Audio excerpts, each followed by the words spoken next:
আসসালামু আলাইকুম। আমি Arif Ahmed, authorised representative, Dhaka stock exchange.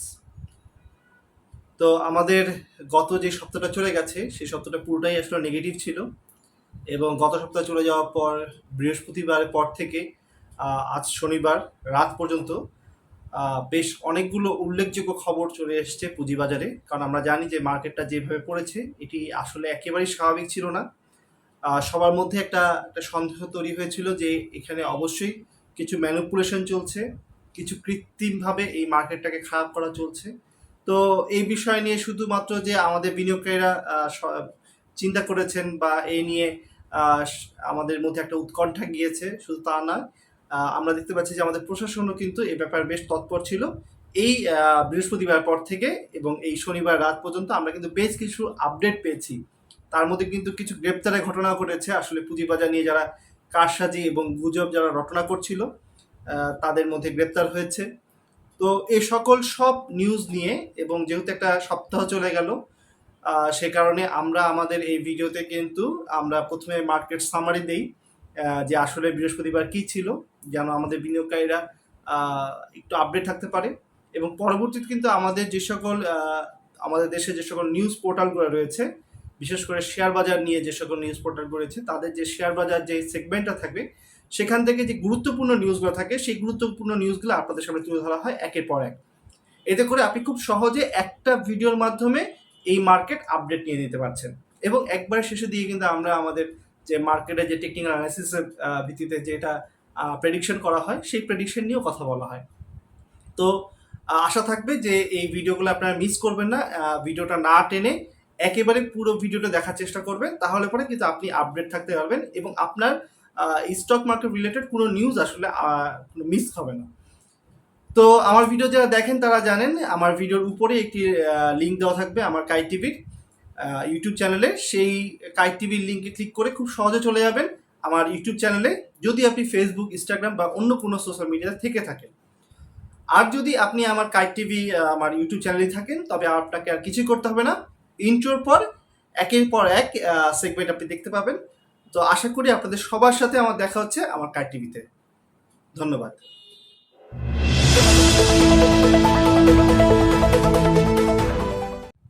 অসংখ্য ধন্যবাদ আমার ইউটিউব চ্যানেলে আসার জন্য, কাই টিভিতে। তো যারা নতুন এসছেন তাদেরকে অবশ্যই অনুরোধ করবো যে চ্যানেলটাকে সাবস্ক্রাইব করে রাখবেন, কারণ সাবস্ক্রাইব করার মাধ্যমে আপনি কিন্তু পরবর্তীতে এই চ্যানেলে যখনই নতুন কোনো স্টক মার্কেট রিলেটেড নিউজ দেওয়া হবে, কোনো ভিডিও আপলোড করা হবে, তখন আপনি খুব সহজে পেয়ে যাবেন এই চ্যানেলের মাধ্যমে।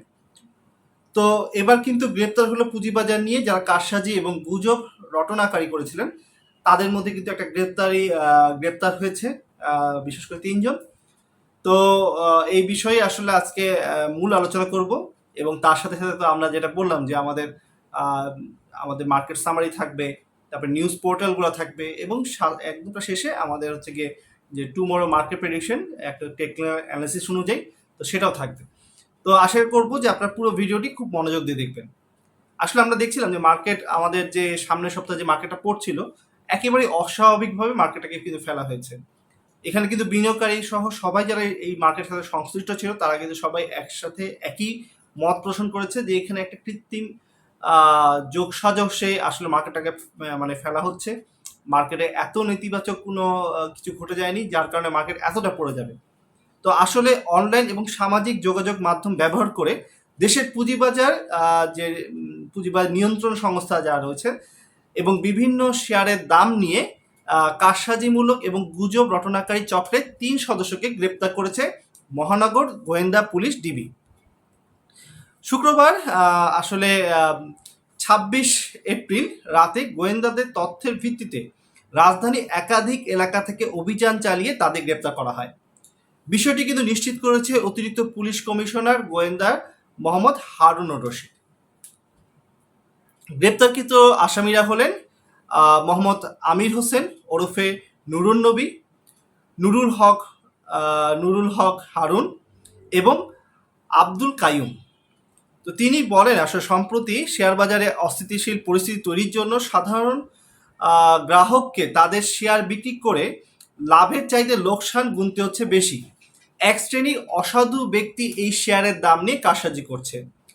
আরও আবার কেউ কেউ গুজব রটাচ্ছে এসব অভিযোগে আসলে 3জনকে কিন্তু গ্রেপ্তার করা হয়েছে। এই বিষয়ে যেটা হচ্ছে কি শনিবার দুপুরে কিন্তু একটি সংবাদ সম্মেলন হয়েছে, সেখানে কিন্তু আরও বিস্তারিত ঘটনাগুলো তুলে ধরা হচ্ছে। সূত্র জানায় পুঁজিবাজারে একটি স্পর্শকাতর জায়গা, দেশের অর্থনীতির সাথে মানে একেবারে জড়িত। এখানে অনেক সাধারণ বিনিয়োগকারী তাদের সর্বস্ব নিয়ে এসে বিনিয়োগ করে থাকেন। অল্পতেই এখানে ক্ষতিগ্রস্ত হওয়ার সম্ভাবনা অনেক থাকে। একটি স্বার্থনাশী চক্র দীর্ঘদিন ধরে পুঁজিবাজার এবং দেশের অর্থনীতিকে ধ্বংস করার উদ্দেশ্যে দেশের বাংলাদেশ সিকিউরিটিজ অ্যান্ড এক্সচেঞ্জ কমিশনের চেয়ারম্যান সহ বিভিন্ন গুরুত্বপূর্ণ ব্যক্তির বিরুদ্ধে ফেসবুক, হোয়াটসঅ্যাপ, টেলিগ্রাম এবং গোপন গ্রুপ খুলে বিভিন্ন মিথ্যা, ভুয়া এবং প্রতারণামূলক তথ্য সরবরাহ করে নিজেদের স্বার্থ রক্ষার জন্য সাধারণ বিনিয়োগকারীদের প্রতারিত করে আসছে। সাধারণ বিনিয়োগকারীদের ব্যবহার করে আন্দোলনের নামে অস্থিতিশীল পরিস্থিতি তৈরি করে আসছে। এ বিষয়ে পুঁজিবাজার নিয়ন্ত্রণ সংস্থা Bangladesh securities and exchange commission Ramna model থানায় একটি মামলা দায়ের করেন। ঢাকা মেট্রোপলিটন পুলিশের গোয়েন্দা বিভাগের সাধারণ বিনিয়োগকারীদের স্বার্থ রক্ষায় উক্ত মামলা তদন্ত করে মামলার সংশ্লিষ্ট 3জন আসামিকে গ্রেপ্তার করে। এবং এটি কিন্তু আসলে একটা বড় নিউজ আসলে আমাদের স্টক মার্কেটের জন্য। আমরা দেখছিলাম যারা আসলে এই মার্কেট নিয়ে কারসাজি করছে তাদের কি করা হয়, বেশিরভাগ হলে পরে জরিমানা করা হয়। তার থেকে তারপরে বড় যদি কোনো কিছু করা হয়ে থাকে তাদেরকে বিও অ্যাকাউন্টে আইপিও আবেদনগুলো বন্ধ করে দেওয়া হয়। এমন কিছু কিন্তু আসলে শাস্তির আমরা দেখেছি সামনে, কিন্তু এইখানে যে গ্রেপ্তার হতে হবে এমনটা কিন্তু অনেকের ধারণাতেই ছিল না। তবে এই ঘটনাটা ঘটার পর হয়তোবা যারা এই কাজগুলো করছে তাদের মধ্যে একটু কিছুটা হলে পরেও একটা সতর্কতা আসবে যে না, এই মার্কেট নিয়ে ছেলে মানুষই করলে পরে এই মার্কেটের দেখার কিন্তু প্রশাসন থেকে লোক রয়েছে। এবং আসলে তাই একটা নজির স্থাপন হলো এই 3জনকে গ্রেপ্তার করার মাধ্যমে। তো আজকে কিন্তু আবার একটা প্রেস কনফারেন্স হয়েছে, সেখানে কিন্তু আরও অনেক বিষয় উঠে এসছে যে আসলে এই বিনিয়োগকারীদেরকে নিয়ে যে একটা চাঁদাবাজি চলছে, বিশেষ করে যারা লিস্টেড কোম্পানি রয়েছে সেই সব লিস্টেড কোম্পানিগুলোতে কিন্তু এই বিনিয়োগকারীদের স্বার্থ রক্ষার জন্য কিছু গ্রুপ করে তারা কিন্তু কি করছে, সেই সব লিস্টেড কোম্পানিগুলোর সাথে গিয়ে যোগাযোগ করছে, তাদেরকে ভয়ভীতি দেখানো হচ্ছে, তাদের কাছ থেকে চাঁদাবাজি করা হচ্ছে। বিশেষ করে যে সকল কোম্পানিগুলো আইপিওতে আসছে তাদের বিরুদ্ধে কিন্তু এরকম কিছু নিউজ এসছে, তাদের বিরুদ্ধে কিন্তু রিড করার একটা ভয় দেখানো হচ্ছে এবং রিড করার পরে তাদের সাথে নেগোসিয়েশনে বসা যে আমরা রিড করেছি, রিডটা তুলতে হলে পরে এই করতে হবে। তো এটা একেবারে চাঁদাবাজি পর্যায়ে চলে গেছে এবং আসলে এই মার্কেটটা নিয়ে অনেক অসাধু ব্যবসায়ী বলা যায় না, আসলে তারা হচ্ছে গিয়ে কি বলবো, তারা আসলে ক্রিমিনালের কোনো আসলে দল মত থাকতে পারে না। এখন সেই ব্যক্তিটা হয়তো বা অন্য কোনো দলে থাকতে পারে, অন্য কোনো সংস্থা হতে পারে, কিন্তু যে অপরাধী সে কিন্তু আসলে ক্রিমিনাল। এবং এই অপরাধীগুলো কোনো দল মত নির্বিশেষে কারোই না, তারা একেবারেই অপরাধী, তারা কিন্তু এই অপরাধগুলো করে আসছে। তো এই সকল সব দিক বিবেচনা করে তাদেরকে যে আইনের আওতায় আনা হয়েছে, এই জন্য কিন্তু আমাদের যারা প্রশাসন রয়েছে তাদের কাছে আসলে আমরা কৃতজ্ঞ। তো এই তো গেল মোটামুটি এই নিউজটা নিয়ে কথাবার্তা। তবে আমরা এখন পরবর্তী আমাদের যে সেগমেন্ট, আমি যেটা বললাম যে একটা ভিডিওর মধ্যে আপনার যদি একটু ধৈর্য ধরে ভিডিওটা পুরো দেখতে পারেন, তবে আর আপনার অন্য কোনো নিউজ পোর্টালে যাওয়ার কোনো প্রয়োজন নেই। আপনার শুধুমাত্র এই ভিডিওকে ফলো করে পুরো নিউজ পেয়ে যেতে পারেন স্টক মার্কেটে। অ্যাটলিস্ট কালকে সকাল পর্যন্ত আপনি একেবারেই যতগুলো মূল খবর রয়েছে সেই খবরগুলো আপনি আগে থেকে রাতে জেনে যেতে পারেন। তো এখন আমরা চলে যাব আসলে আমাদের মার্কেট সামারিতে। তো আশা রাখছি আপনাদের সাথে আবার আমার সাথে দেখা হচ্ছে আমার কম্পিউটার স্ক্রিনে মার্কেট সামারি নিয়ে। ধন্যবাদ।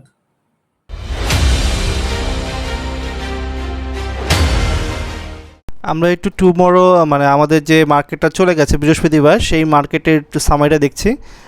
প্রথমে দেখছি যে আমাদের 25 তারিখে আমাদের কিন্তু মার্কেট ক্লোজ হয়েছিল আপনার 60 পয়েন্ট মাইনাস নিয়ে, অর্থাৎ একদম দিন শেষে কিন্তু 60 পয়েন্ট মাইনাস ছিল এবং আমাদের টার্নওভার হয়েছিল 511 কোটি টাকা।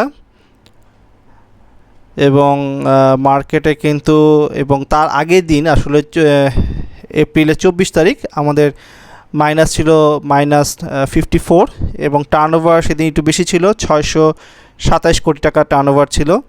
তো তো সেদিক বিবেচনা করে কিন্তু মার্কেটটা কিন্তু প্রতিদিনই পড়েছে এবং বেশ বড় ধরনের পড়া কিন্তু পড়েছে এর আগের সপ্তাহে। এবং যদি দেখি যে লাস্টের দিন আসলে কিন্তু লুজারই ছিল সবচেয়ে বেশি, 76% লুজার ছিল এবং গেইনার ছিল মাত্র 17%, 17%। আর আনচেঞ্জ ছিল 26%, অর্থাৎ 27 শেয়ার এবং মিউচুয়াল ফান্ড। তো আসলে কিন্তু একটা মাইনাসের প্রবণতাই বেশি ছিল সবচেয়ে বেশি। আমরা যদি দেখি যে টপ গেইনারে কারা ছিল, টপ গেইনারে কিন্তু ছিল কেপিপিএল ছিল, অনেক পড়ে গেছে শেয়ারটা, সেখান থেকে কিন্তু ব্যাক করেছে লাস্টের দিন। এডিএন টেল ছিল, তারপর হচ্ছে গিয়ে ইউনাইটেড ফাইন্যান্স ছিল, এমবি ফার্মা, সোনালী আঁশ, কোহিনুর, লিব্রা ইনফিউশন, এগুলো ছিল মোটামুটি টপ গেইনারে। এবং আমরা এখন টপ লুজারটা দেখে নিই। টপ লুজারে ছিল আইপিডিসি, এটা ধারাবাহিকভাবেই পড়ছে, বেঙ্গল, ওয়ান্ডার টয়, ন্যালকো, এগুলো হচ্ছে কি আপনার স্মল ক্যাপের মধ্যে পড়েছে, বাটা শু, রেনেটা, ইউপিজি, ডিসিএল, এডেনটেল, ডোমিনেস। তো এগুলো ছিল মূলত টপ লুজারের ক্ষেত্রে। এবং আমরা এখন টপ ভলিউমটা দেখে নিই। টপ ভলিউমে ছিল আইটিসি, সেটা ভালোই বেড়েছে, মালিক স্পিনিং, লাভেলোর কথা মোটামুটি মার্কেটে সব জায়গায় ছড়িয়ে গেছে যে তাদের তৃতীয় প্রান্তিক রিপোর্টটা আসার পর থেকে, একটা ভালো রিপোর্ট আসার পর থেকে কিন্তু সেটা অনবরত উপরের দিকে যাচ্ছে। এবং first prime mutual fund, SEML একটা মিউচুয়াল ফান্ড, এশিয়াটিক ল্যাবরেটরিজ, সেটা নতুন এসছে, বেস্ট হোল্ডিংস, এগুলো একেবারেই নতুন আসা। এবং আসার পর থেকে তো মার্কেটে একটা খারাপ সিচুয়েশন তারা দেখছে, এবং যার কারণে কিন্তু শেয়ারগুলো আর একটা ভালো পারফর্ম করতে পারেনি। জিআইবি, এই ছিল মোটামুটি আপনার টপ গেইনার লুজারের ইয়েতে। এখন আমরা একটু সেক্টর ওয়াইজ দেখি। সেক্টর ওয়াইজে দেখব যে আমাদের যেটা ফার্মাসিউটিক্যাল অ্যান্ড কেমিক্যালস, সেটাই সর্বোচ্চ ছিল ভলিউমের দিক থেকে। এবং আমি যেটা আগেও বলছিলাম যে মার্কেট যখন খারাপ থাকে, দেশের অবস্থা যখন ভালো থাকে, অর্থনৈতিক অবস্থা যখন ওয়ার্ল্ড ওয়াইড খারাপ থাকে, তখন কিন্তু ফুড অ্যান্ড অ্যালাইন্ড যেটা থাকে সেটা কিন্তু ভালো অবস্থা থাকে। তাই দেখা যাচ্ছে তাদের ভলিউম, ফুড অ্যান্ড অ্যালাইন্ড কিন্তু সাধারণত 4 নম্বর 5 নম্বর থাকে, এখন কিন্তু এটা সেকেন্ড পজিশনে চলে এসছে। এরপরে যেটা রয়েছে আইটি সেক্টর, দেন টেক্সটাইল, তারপরে ইঞ্জিনিয়ারিং এবং ব্যাংকটা একটু একদম প্রায় বলা যায় যে অনেক নিচে চলে এসছে। আসলে টার্নওভার যখন কম হয় তখন ব্যাংকগুলোর অবস্থা আসলেও একটু শোচনীয় হয়ে যায়, যেমনটা দেখা যাচ্ছে আসলে এখন বর্তমান মার্কেটে। আমরা একটু দেখে নিতে চাই যে আমাদের আসলে লাস্টের দিনে আমাদের ইন্ডেক্সে যারা পজিটিভ কন্ট্রিবিউশন রেখেছে, তাদেরকে পজিটিভ কন্ট্রিবিউশন রাখার মধ্যে প্রথমেই ছিল হচ্ছে গিয়ে পাওয়ার গ্রিড, জিপি, দেন হচ্ছে গিয়ে কোহিনুর, এডেনটেল, Dutch Bangla, ITC, MTB, Sonali paper. তো এগুলো ছিল মূলত প্লাস কন্ট্রিবিউশন রেখেছে আমাদের ইন্ডেক্সে। আর যেহেতু মাইনাসই আসলে জয়যুক্ত হয়েছে পুরো মার্কেটে, তো আমরা একটু দেখে নিই যে নেগেটিভ কারা ছিল। আসলে নেগেটিভদের মধ্যে ছিল হচ্ছে ব্যাড বিসি, এটার পেড আপ ক্যাপিটালও বড়, এটা পড়লে পরে মার্কেট কিন্তু বেশ কিছু পয়েন্ট হারিয়ে ফেলে। তারপরে ছিল ওয়ালটন, স্কোয়ার ফার্মা, রেনেটা, রবি, ইউপিজি, ডিসিএল, লাফার্সও নিঃসন্দেহে একটা বড় পেড আপের শেয়ার, বিকন ফার্মা তো অবশ্যই একটা বড় পেড আপের শেয়ার, ব্যাংক, আইসিবি। তো এই ছিল মূলত আমাদের মার্কেটের যে সামারি লাস্টের দিনের বৃহস্পতিবারে, সেই সামারিটা আপনাদের সামনে তুলে ধরা হলো। আমরা এখন পরবর্তী যে আমাদের সেগমেন্ট, অর্থাৎ যে সকল নিউজ আপডেট রয়েছে আমাদের নতুন পোর্টালগুলোতে, বিশেষ করে যেগুলো স্টক মার্কেট রিলেটেড পোর্টাল রয়েছে, সেই সব পোর্টালগুলোই আমরা একটু দেখে নিব যে আপকামিং নিউজগুলো কী রয়েছে আজকে। তো চলে যাচ্ছি পরের সেগমেন্টে।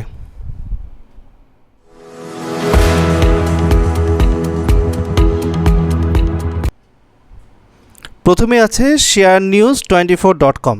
sharenews24.com-এ আমরা প্রথমে যে নিউজটা দেখতে পাচ্ছি সেটি হচ্ছে কি, শেয়ার বাজারে অস্থিতিশীলদের ছাড় দেয়া হবে না ডিবি প্রধান। এটাই কিন্তু মূল খবর। আসলে সব জায়গায় এই খবরটাই বেশি প্রাধান্য পাচ্ছে।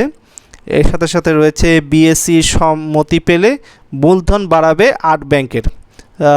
8 ব্যাংকের মূলধন বাড়ানোর একটা প্রস্তাব গিয়েছে বাংলাদেশ সিকিউরিটিজ অ্যান্ড এক্সচেঞ্জ কমিশনে, তাদের অনুমতির অপেক্ষায় রয়েছে। এরপরে রয়েছে শেয়ার বাজারে গুরুত্বপূর্ণ 16 সংবাদ। ওনারা একটা নিউজের মধ্যে সবগুলো 16টা নিউজ একসাথে ইনক্লুড করেছেন।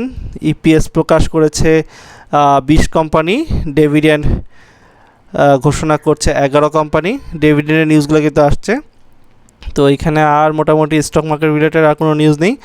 তাছাড়া সামিট অ্যালায়েন্সের যে তৃতীয় প্রান্তিক প্রকাশ, এটা নিয়ে নিউজ করেছে।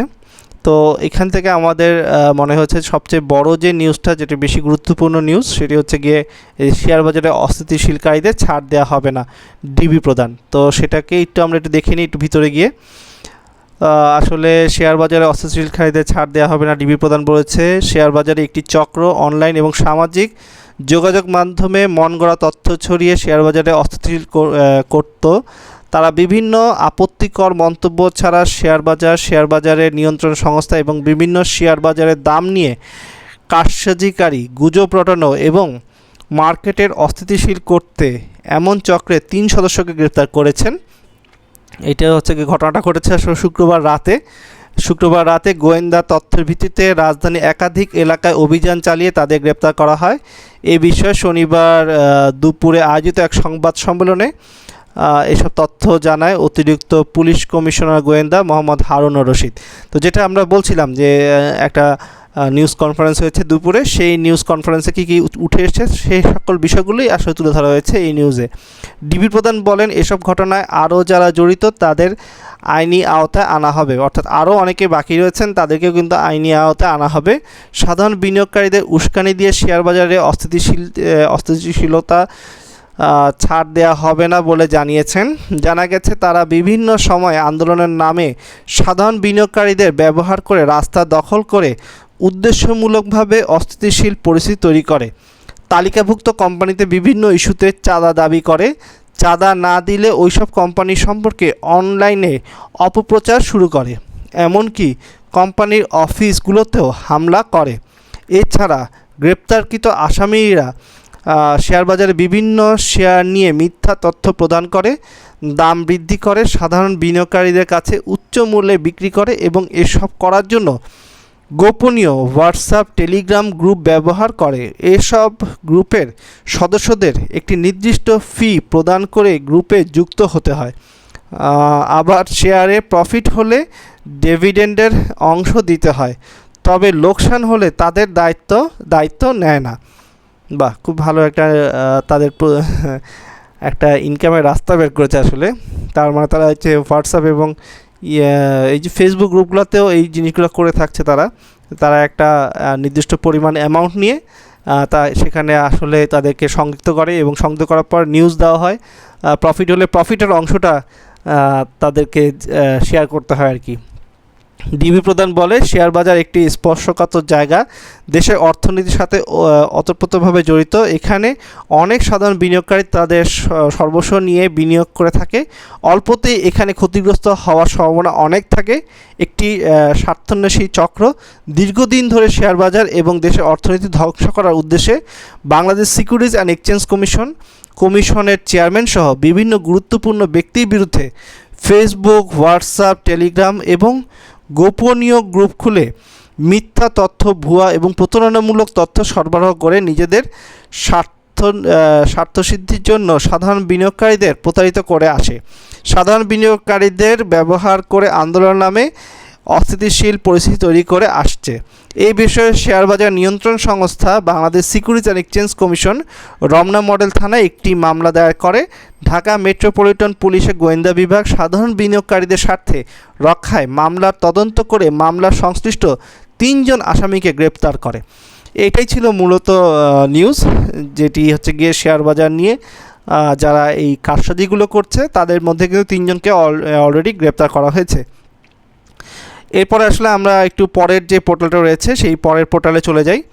সেটি হচ্ছে গিয়ে সানবিডি24 আমরা দেখতে পাচ্ছি যে সকল নিউজগুলো রয়েছে। ইসলামী ব্যাংকের 10% লভ্যাংশ ঘোষণা, মিউচুয়াল ট্রাস্ট ব্যাংকের প্রথম প্রান্তিক প্রকাশ, মার্জিন ঋণের বিপরীতে প্রভিশন রাখার সময় বৃদ্ধি, ফার্মা এডের তৃতীয় প্রান্তিক প্রকাশ, এগুলো মোটামুটি আগেরই নিউজ কিছুটা। পুঁজিবাজার উন্নয়নের অর্থ প্রতিমন্ত্রীর সঙ্গে বিএমবি এর সাক্ষাৎ, শেয়ার বাজারের দরে নতুন সার্কিট ব্রেকার, এই যেটা এসছে আসলে আগে। তো আমরা সানবিডি থেকে আমরা পরের পত্রিকায় চলে যাই, সেটি হচ্ছে গিয়ে অর্থসূচকে চলে আছি। অর্থসূচকে আসলে দেখব যে তাদের যে পুঁজিবাজার যে সেগমেন্টে রয়েছে সেই সেগমেন্টে কী কী নিউজ আসলে প্রাধান্য পেয়েছে। প্রথমে আমরা দেখছি সিমটেক্সে তৃতীয় প্রান্তিক প্রকাশ, সব তৃতীয় প্রান্তিকগুলো প্রকাশ হচ্ছে, সেগুলোই নিউজে তাদের এসছে। পেনিসুলার তৃতীয় প্রান্তিক, ট্রেডার নিয়োগ দেওয়া হবে শীর্ষ ব্রোকার, দেশের শীর্ষ পর্যায়ের এক ব্রোকারেজ হাউসে। ভালো নিউজ যে মার্কেট খারাপ অবস্থায় এরকম জব অপরচুনিটি তৈরি হচ্ছে। তারপর হচ্ছে গিয়ে সামিট পোর্টের তৃতীয় প্রান্তিক প্রকাশ, ন্যাশনাল পলিমারের তৃতীয় প্রান্তিক প্রকাশ, সব তৃতীয় প্রান্তিক প্রকাশের নিউজগুলোই আসলে এসছে। এরপরে আমরা পরে যে পোর্টালটা রয়েছে সেটিতে চলে যাই, বিজনেস আওয়ার 24-এ। বিজনেস আওয়ার 24-এ শেয়ার বাজারে যে পোর্টালটা রয়েছে সেটা হচ্ছে গিয়ে সপ্তাহের ব্যবধানে পি রেশিও কমেছে। মার্কেট যেহেতু পড়ছে তো পি রেশিও তো কমবেই, এটাই স্বাভাবিক। এবং শেয়ার বাজার পরিস্থিতি নিয়ে ডিএসসির সঙ্গে বিএসসির বৈঠক। আসলে ডিএসসি এবং বিএসসি তাদের মধ্যে যদি সমন্বয়টা ঠিক থাকে তাহলে কিন্তু মার্কেটটা অনেকাংশেই একটা ভালো অবস্থায় চলে আসতে পারে। ইউনিয়ন ব্যাংকের নগদ লভ্যাংশ ঘোষণা, প্রথম প্রান্তিকের লোকসানে সিঙ্গার বাংলাদেশ। এছাড়া খুব বেশি নিউজ দেখতে পাচ্ছি না, তারপরে সবগুলোই ঠিক আছে। সপ্তাহ জুড়ে দরপতনের শীর্ষে যে সকল কোম্পানি, এইসব এ নিয়ে একটা নিউজ করেছে। তো এই ছিল আসলে মূলত বলা যায় যে আমাদের যে নিউজ পোর্টাল রয়েছে বাংলা নিউজ আওয়ার 24, সেখান থেকে আমরা এটাই দেখতে পেলাম। আমরা আসলে এখন আমাদের বাংলা নিউজ 24-এ শেয়ার বাজার নিয়ে যেটা নিউজ করেছে সেটাতে একটু দেখে আসি যে শেয়ার বাজার পরিস্থিতি নিয়ে ডিএসসি এবং বিএসসির যে বৈঠকটা হয়েছে, আসলে সঙ্গে বিএসসির যে বৈঠক হয়েছে সেই বৈঠকে আসলে কী কী বিষয়গুলো উঠে এসছে তা একটু দেখার চেষ্টা করব। বিএসসি শেয়ার বাজারের সর্বশেষ পরিস্থিতি নিয়ে আলোচনা করতে ঢাকা স্টক এক্সচেঞ্জ ডিএসসির পরিচালক পর্ষদের সঙ্গে জরুরি বৈঠকে বসেছে নিয়ন্ত্রণ সংস্থা Bangladesh securities and exchange commission BSc chairman অধ্যাপক শিবলি রুবায়তুল ইসলাম। বৈঠকে শেয়ার বাজারের বর্তমান সংকট ও বাজার উন্নয়নে বিভিন্ন পদক্ষেপ নিয়ে আলোচনা করা হয়। বৈঠকে ডিএসসির পরিচালক পর্ষদের একজন সদস্য ব্যতীত বাকি 12 জনই উপস্থিত ছিলেন। বৃহস্পতিবার 25 এপ্রিল আগারগাঁয় বিএসসি কার্যালয়ে ডিএসসির পর্ষদের সদস্যদের সঙ্গে এই বৈঠক করেন কমিশনের চেয়ারম্যান অধ্যাপক শিবলি রুবায়তুল ইসলাম। বৈঠকে বিএসসি কমিশনার ও সংশ্লিষ্ট কর্মকর্তারাও উপস্থিত ছিলেন। বৈঠকে জানা যায় স্থিতিশীল বাজার রাখতে ডিএসসি পর্ষদকে আরও সক্রিয় ভূমিকা পালন করতে বিএসসি চেয়ারম্যান অনুরোধ করেন। এই সময় মাফ করবেন একটু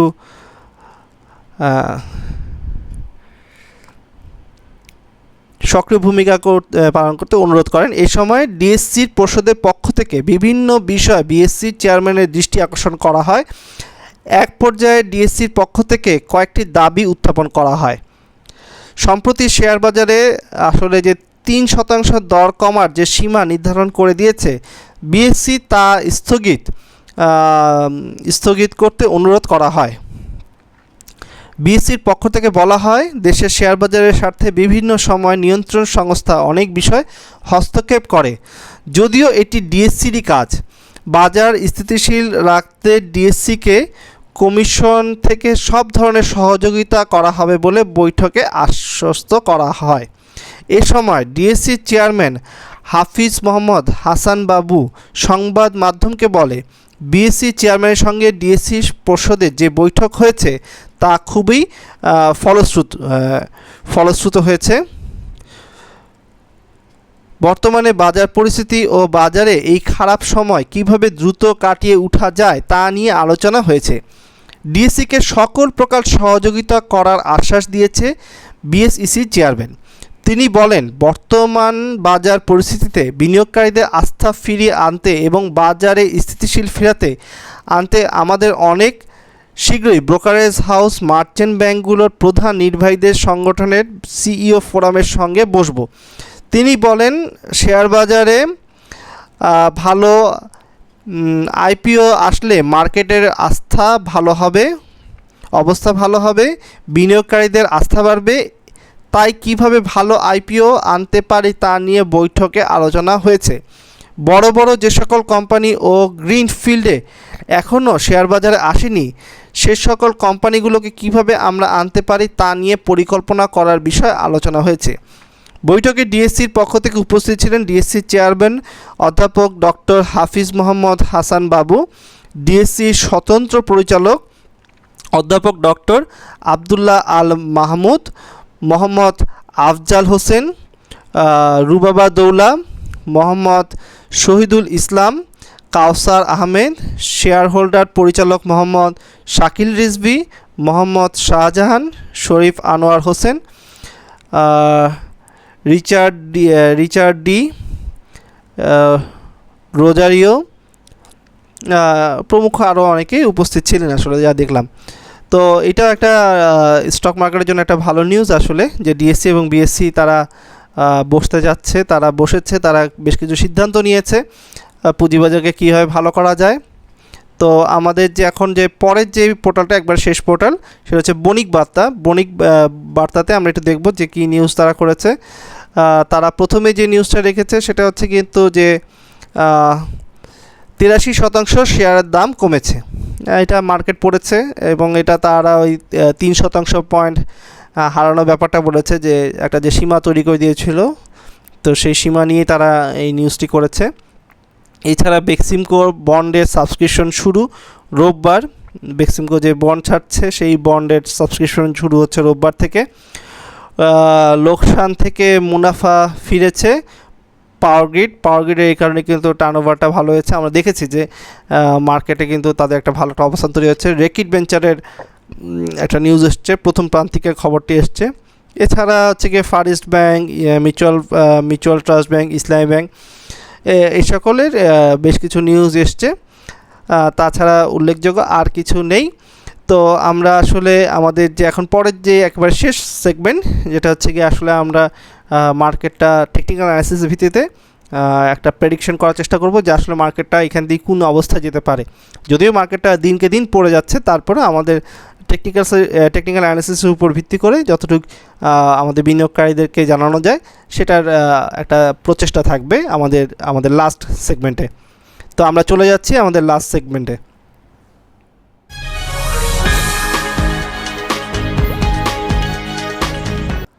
আমরা দেখতে পাচ্ছি যে ডিএসসি এক্স ইন্ডেক্সটি, ডিএসসি এক্স কিন্তু টেকনিক্যাল অ্যানালিসিসে দেখা যাচ্ছে যে বোলিং কার্ভের একবারে শেষ সীমায় চলে এসছে।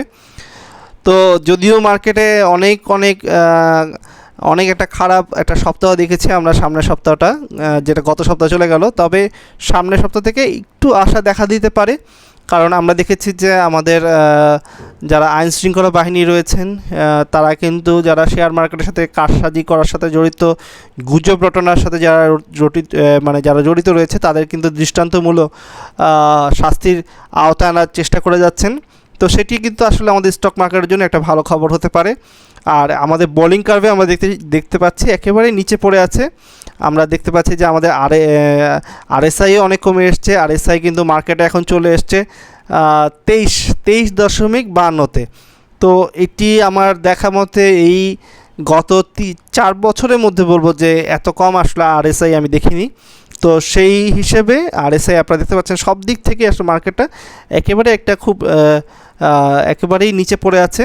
তো যখন তখন মার্কেটটা একটু ভালো কোনো ইঙ্গিত পেলে কিন্তু মার্কেটটা এখান থেকে উঠে যাওয়ার সম্ভাবনাটাই বেশি। আমার ব্যক্তিগত প্রেডিকশন থেকে আমি বলবো যে এখান থেকে কিন্তু সম্ভাবনা রয়েছে 80% চান্সই হচ্ছে কি মার্কেটটা এখান থেকে ব্যাক করার, আর 20% চান্স বলা যায় যে যেভাবে মার্কেটটাকে ফেলেছে। তো সেই ভীতি তো সবার মধ্যে থাকবেই। সেই ভীতিটাকে যদি সেই প্যানিকটাকে যদি আমাদের সাধারণ বিনিয়োগকারীরা যদি ঠিক উঠতে পারে তাহলে কিন্তু মার্কেটটা এখান থেকে একটা ভালো অবস্থায় চলে যেতে পারে। তো এইটুক প্রেডিকশন করেই আজকের মতন এখানে আপনাদের কাছ থেকে বিদায় নিব। তবে খুব অল্প সময়ের মধ্যে আবার দেখা হবে আপনাদের সাথে স্টক মার্কেট আপডেট নিয়ে। ততক্ষণ ভালো থাকবেন, সুস্থ থাকবেন। আল্লাহ হাফেজ।